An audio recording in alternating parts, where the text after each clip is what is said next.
Isso é mais complicado. Isso é importante, animação, alegria. Eu estou mesmo à entrada. A brincar ao carnaval, ora isso é que é importante.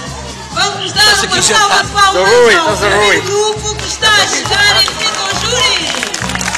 Agrupamento de escolas de Viradeiro. Sejam muito bem-vindos. Vim aqui ali, olhares diferentes e especiais. Opa, sempre à minha frente, não estou lixado. Não é da frente, agora. É tipo feito, pá. Comprido. É o que é? São vídeos compridos. Tu põe foto? Posso pôr agora.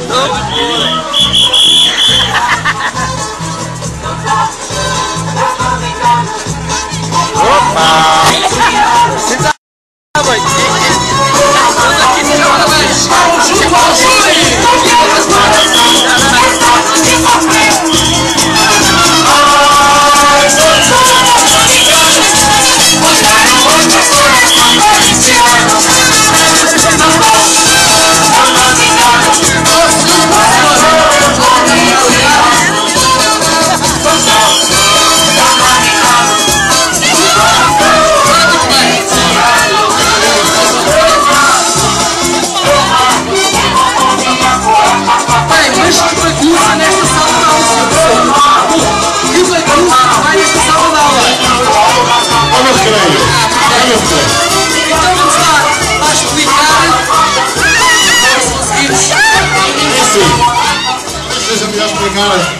Olhares é o tema do nosso projeto educativo de 2009 a 2013.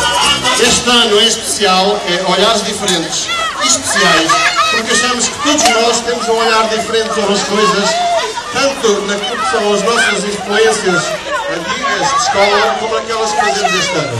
E então, para além de ser um olhar diferente, todos nós temos um olhar especial. E é essa parte especial que nós queremos aqui trazer. E neste desfile era muito mais do que isto. O nosso desfile foi feito na sexta-feira. Bastante cultural e bastante especial. Todos nós fazemos a diferença, temos que ser especiais e temos que ser diferentes. E é essa a mensagem que nós gostaríamos de deixar. Os nossos professores deixaram-nos influências especiais e diferentes, e nós também queremos deixar algumas influências. E muito bem, quanto mais podemos ver exatamente uma escola à moda antiga. Exatamente. As carteiras à moda antiga, a secretária e ali a... Não é Caldeira?